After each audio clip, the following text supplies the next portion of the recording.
Welcome to the Marstek Jupiter C+ Quick Installation Guide. When using the main unit alone, attach the base to the 4 mounting points at the corners of the battery pack.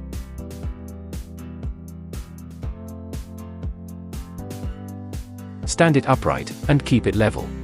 When stacking the main unit with battery packs, first secure the base to the battery pack. Stand it upright, and keep it level. Open the dust caps on the top and bottom connectors of the battery pack to prepare for stacking. Align the guide pins and press down until you hear a click. This means the connectors are securely engaged. Repeat the process to stack the main unit on top, forming a complete tower. Each main unit contains a 2.56 kWh lithium iron phosphate battery. You may add up to 3 extra battery packs, expanding total capacity to 10.24 kWh.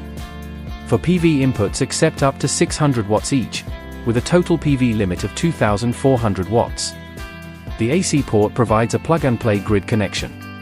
A communication port supports RS485 and Modbus. The adjustable Wi-Fi antenna uses an external SMA connector. A physical power button turns the system on or off with a 3-second press. Insert the cable connectors from the solar panels into PV inputs 1 through 4. Plug the AC cable into the AC port and connect it to grid. Once detected, the system automatically enables 100% self-consumption.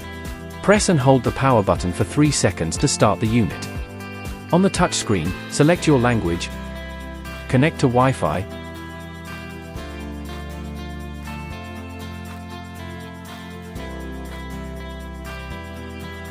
and enable manual mode. Anti-feed-in settings can also be adjusted in the mobile application. During the day, solar energy powers household loads while excess energy is stored in the battery. At night or on cloudy days, stored energy flows back to your home, turning your balcony into a micro power station. Thank you for watching this video and for supporting Marstek products.